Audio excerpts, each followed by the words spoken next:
Good afternoon, good evening, friends of Wealthy with you, friends of Wealth Wednesday. We hope you're keeping well. We trust you're doing well. And we believe you are learning and you're continuing to implement. And today, before we carry on, is just to ask you, let us know, what is that one thing you have learned from Wealth Wednesday or from our topics in Wealthy with you, and you have implemented or you are implementing?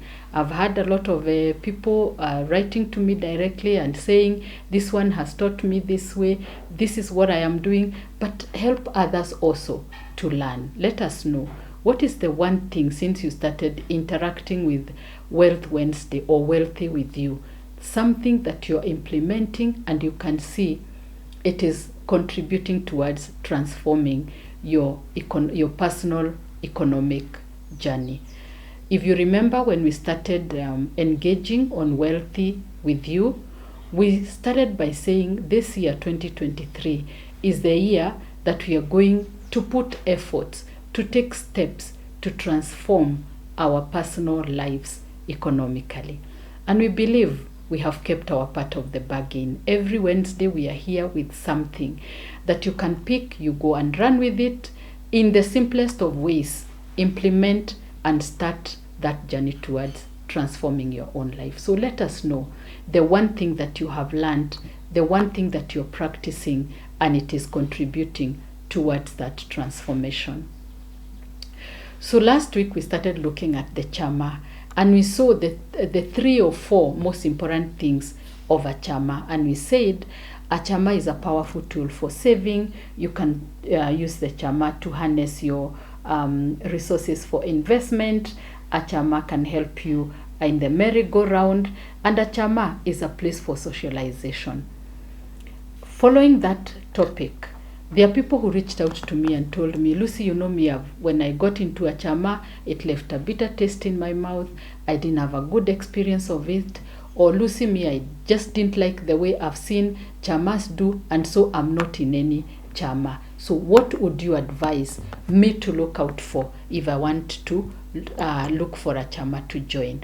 And so today, we want to look at the 3 things that you can look out for in choosing a chama, or when you're coming together to form a chama. And remember, like we said, there's no powerful tool as the chama to harness your resources together. If you want to fast track your journey towards achieving something, the chama is one of those things. It might not be the only one, but it is one of those things that can quicken your journey towards achieving that thing that you want to achieve. So don't dismiss the chama because of an experience you had. Don't dismiss the chama because of what you have seen others do. Today we want to look at, what do you look out for when you want to start a chama or to join one? And the first thing that you look at is uniformity of purpose. What is the purpose of that chama?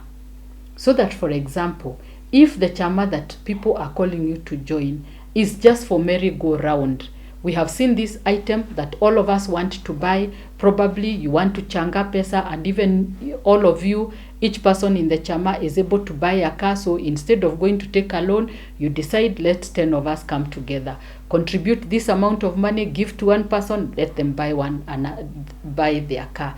Next month we contribute, give the other person, they buy their car. What is the purpose of that chama? So that you don't join a chama that is for merry-go-round, and your intention is to raise funds for investment.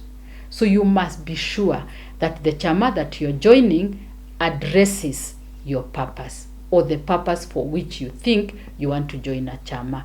So if, for example, you're looking for chama that you can come together, raise funds to invest in XYZ area, make sure you come together, all of you. That is the purpose that has brought you together. So that you don't get there, this person is talking about merry-go-round, the other person is talking about investment, the other person is talking about buying shares. Make sure there's uniformity of purpose. The second thing that you look at is leadership of that chama. It is said that everything rises and falls on leadership. You want to interrogate who are the people that are leading this chama. Are they people that are speaking to your purpose for joining the chama? Are they people that are concerned with the welfare of every member of that chama? Or they are people that are only pulling on their direction? I remember many years ago, my sister joined a chama, and this chama had started very well. They were all doing agribusiness. They were actually keeping cows, and so they decided they were keeping dairy cattle, and so they decided they want to form a chama so that they can start selling their milk together. So the leadership of the chama, who were now the signatories of the account, when the money got into the account, these leaders would go and withdraw the money, and they would go and do their own things, and they are saying, by the time we come to meet for chama next month, we shall have returned this money. Long story short, a chama that had a lot of future, they were raising such good money in that chama. In fact, there's already even an NGO that had approached them. They wanted to assist them to put together a cooler so that they can preserve their milk. That chama just iliisha hivyo because the leadership was not focused on the welfare of everybody in the chama. They were just focused on their own selfish needs. And sometimes those temptations don't happen because the leaders are bad.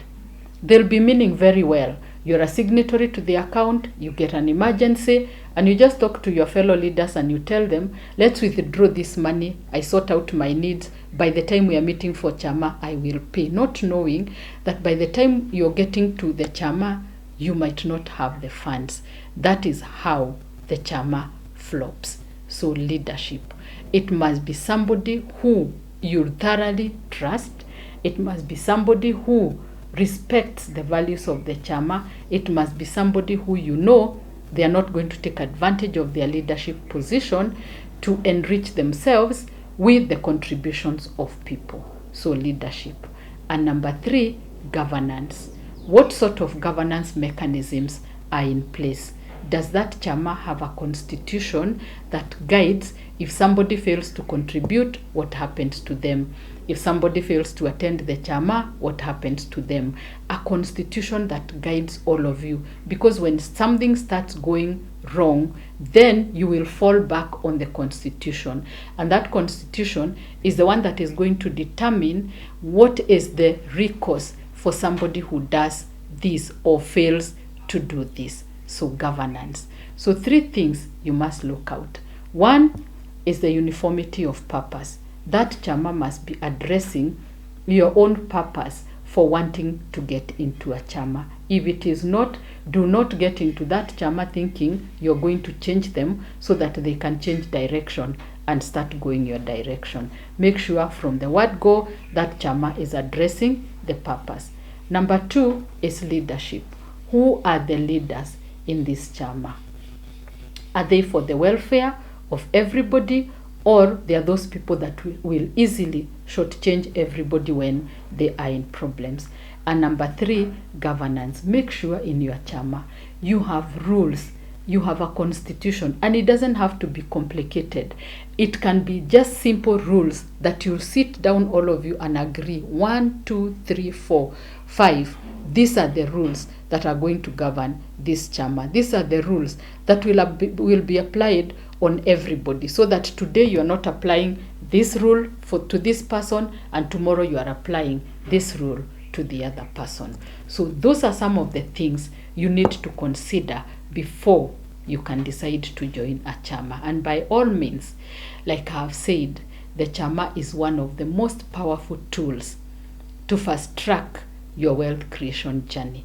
So go out there, look for a chama that speaks to your purpose, interrogate the leadership, find out whether they have good governance mechanisms, join the chama, start moving with people. Because like we always say, if you want to run very fast, run alone. But if you want to really run far, run with people. So a chama is a good place for you to start. Either pooling your resources so that you can fund an investment that you want to do, pooling your resources so that you can equip your own or your own personal space, forming a chama so that you can fast track your savings. It is a powerful tool. So we hope you continue to learn. We hope you continue to enjoy our interactions here. And if that's happening to you, we invite you to continue following us on all our social media pages.